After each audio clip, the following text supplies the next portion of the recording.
اس چیز کو سمجھنا چاہیے کہ وقف زمین اور وقف کرنا، وقف جائیداد، یہ ہمارا ایک مذہبی شعار ہے۔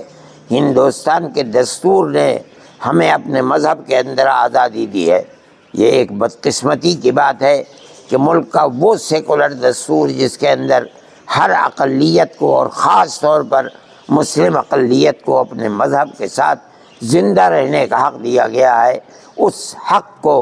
موجودہ گورنمنٹ چھین رہی ہے۔ یہ کہنا بالکل غلط ہے کہ ہم اس کے اوپر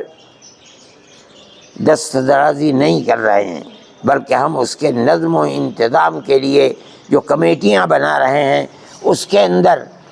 مسلمان اور ہندو سب کو رکھ رہے ہیں۔ کیوں رکھ رہے ہیں آپ؟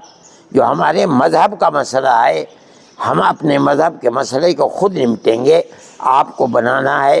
آپ نے وقف بورڈ بنا دیا، اس وقف بورڈ کے اندر جو چیئرمین ہوگا وہ مسلمان ہوگا۔ آپ ایک وقف وزارت بناتے ہیں، اس وزارت کے اندر وزیر مان لیجئے کہ غیر مسلم ہوتا ہے، ہونے دیجئے، ہمیں کوئی اختلاف نہیں ہے۔ آپ بناتے ہیں بنائیے، ہونا تو یہ چاہیے تھا کہ آپ وقف کی منسٹری بھی کسی مسلمان کو دیتے، لیکن نہیں دیتے۔ چلیے، لیکن وقف بورڈ کے اندر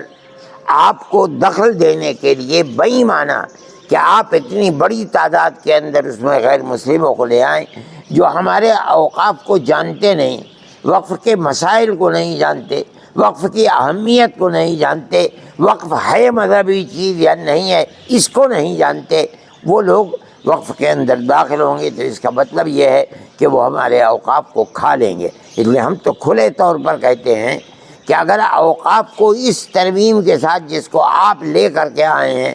اگر لائیں گے تو اس کا مطلب یہ ہے کہ اس کی مذہبی حیثیت کو آپ ختم کر دیں گے اور ہمارے اوقاف کے اوپر آپ قبضہ کر کے جیسے چاہیں گے اسے تہز نہز کر کے برباد کریں گے۔ ہمارے پاس کوئی طاقت ایسی نہیں ہے کہ ہم اس کو سڑکوں کے اوپر لے کر کے آئیں، نہ ہم جمعیت علماء ہند اس کو اس حیثیت سے دیکھتی ہے، لیکن قانونی اعتبار سے ہمیں کورٹ کا رخ کرنا چاہیے۔ ہم آج کورٹ کے اندر چلے گئے اور میں یہ سمجھتا ہوں کہ قانونی اعتبار سے سب سے پہلے ہم ہی گئے ہیں۔ جو لوگ گئے ہیں وہ قانون کو قانون بننے سے پہلے گئے ہیں، ہو سکتا ہے انہیں پھر دوبارہ جانا پڑے، لیکن سب سے پہلے جمعیت علماء ہند اس مسئلے کے اندر گئی ہے، اور ہم جہاں تک لڑ سکتے ہیں قانونی اعتبار سے ہم لڑتے رہیں گے، لڑیں گے۔ ہمیں اس چیز سے بڑی خوشی ہے کہ اپوزیشن نے بہت کھل کر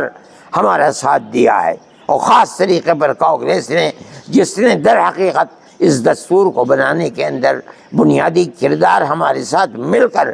بنایا ہے۔ اس لیے ہم خوش ہیں اور ہم یہ سمجھتے ہیں کہ آج نہیں تو کل اور کل نہیں تو پرسوں، آج جو پارٹیاں اس بل کے خلاف ہیں کل کو اگر اقتدار کے اندر وہ پارٹیاں آئیں گی تو آج جو صورتحال انہوں نے پارلیمنٹ کے اندر کی ہے اس کے مطابق پارلیمنٹ کے اندر وہ آئیں گے اور ہمیں ہمارا حق دیں گے۔